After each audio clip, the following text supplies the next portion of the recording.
we're gonna be showing you how to properly position an animal to take a radiograph. And this is Ralphie, who's gonna help us out today. So before we begin, we're gonna have to put on some PPE. So we're putting on the leaded apron. And we're gonna grab our battery shields.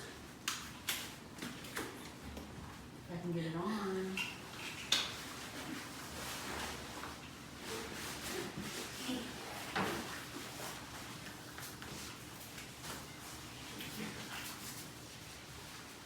And then we're gonna come over here and get our center badges.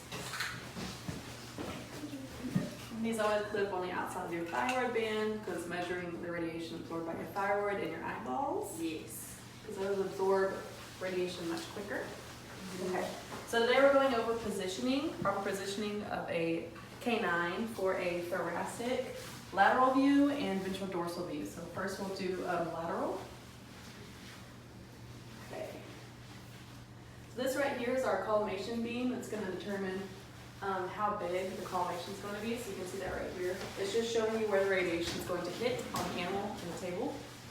Okay, so if you have a dog that's barrel chested or an animal that is barrel chested, what you want to do is you want to grab a foam wedge and you want to slide it underneath their abdomen area. And what that does is, we're going to lift them up just a little bit. There we go. What that does is it keeps the ribs aligned, and then it creates so there's no superimposition or magnification within the This is rib. called like the set. Sorry, here, this side is called the radio opaque side, so no radiation can get through it because it's leaded. This is also called a lead blocker, which is going to block off a portion of the film for us to be able to label it. And this is radiolucent, so the radiation can go through this side of the film. And this film is small for our patient today, but we're going to make it work. And so for our strainers, we're going to make sure, since we have all these PPE on, we're going to have our gloves whenever we're straining, so no fingers or anything will get in the view. Let's do the for lateral views, you can do either right or left depending on what area of the body that you want to be radiographing. So it looks like we're doing left lateral today. Your patient may struggle a bit, but it's because they don't know what's going on. This is so bad. Start over. Okay, so for our collimation beam, our cranial border is going to be the thoracic inlet, which is the portion of the neck right here in the dog that you can feel, like right here. And the center of the beam should be over yeah, there you go. The caudal border of the scapula. So on your patient, you'll be able to feel if the limbs are pulled cranially. Sorry, this is a dummy, so it's kind of hard to actually pull the arms. When the limbs are pulled cranially, the scapula will move, and so they'll be right about here. So that's where the center of the collimation will be. We can move our patient forward a little bit. That's where the center beam should be. Okay, and so for the cranial border, it'll be the thoracic inlet, and then the caudal ribs, which would be probably right about here. So if we can move our patient down quite a bit. All right, and you want to make sure that you have the collimation just enough to where you have a slight border on the side. Normally we would have a larger film that would fit all of this, so you wouldn't have scatter radiation, but this is just a demonstration. And so this will look good to me. Does that look good to you guys? Mm-hmm. Now we're gonna get the marker. So he's on his left side. So that's the one that we're gonna indicate down here.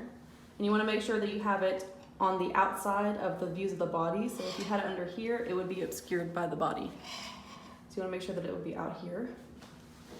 And then you also want to measure. Once your patient is already in position, at the top, sorry. Oh no.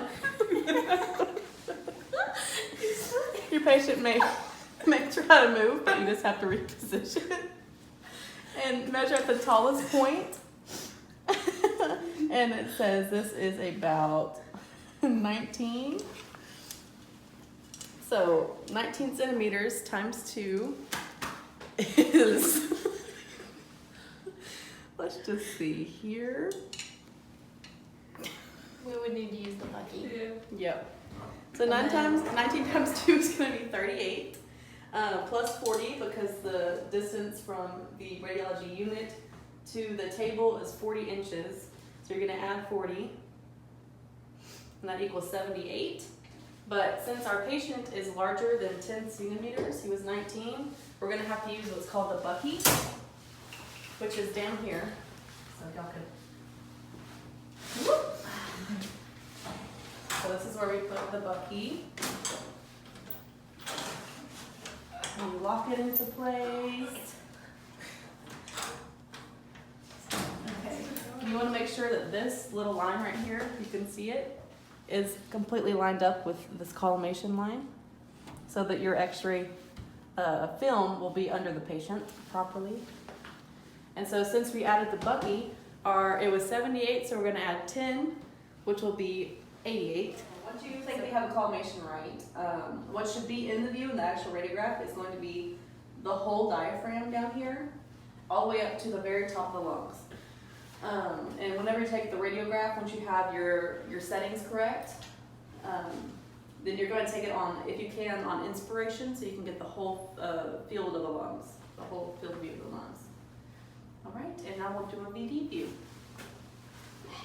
Okay, so if your patient will take it, then you can do just on the table without a trough. 1, 2, 3. Yeah. But most dogs aren't going to do that unless they love to lay on their back. This one's good. Yeah, this one's he's doing pretty good so far. So also with this view, your caudal end is going to be the last rib down here, so you can make sure to get all of the diaphragm and also the thoracic inlet. Wind that a little bit and pull it down. So that should be about right. And the center should be over the very end of the scapula. So, and that's also where you will measure because it's the highest point. It's right here. Okay. But if your patient were to be moving or non-cooperative, you can add a V-trough, which is this thing right here. It helps them be more comfortable. So we're going to do that with this guy right here. 1, 2, 3. But if you notice, it'll make the measurement a lot different. So you have to add in the extra measurement. And also add your marker. So with this, when we did the lateral thoracic view, we did the side that was on the table, which was left. But for this guy, I'm going to put left on this side because this is the left side, so you'll understand which side is which when you're looking at the radiograph because they can get pretty confusing. You could put it right here, or if you can kind of see or figure out where it will be, you can put it under the trough as well and it will still show up. Just make sure you're not cutting off any part of the anatomy. So this is the finishing product that we did with Ralphie. But so we made a little mistake where we could collimated a little caudally where the thoracic inlet is, and we could have came just a tiny bit more here to the last rib and maybe a little down and a little down, and then other than that it's diagnostic.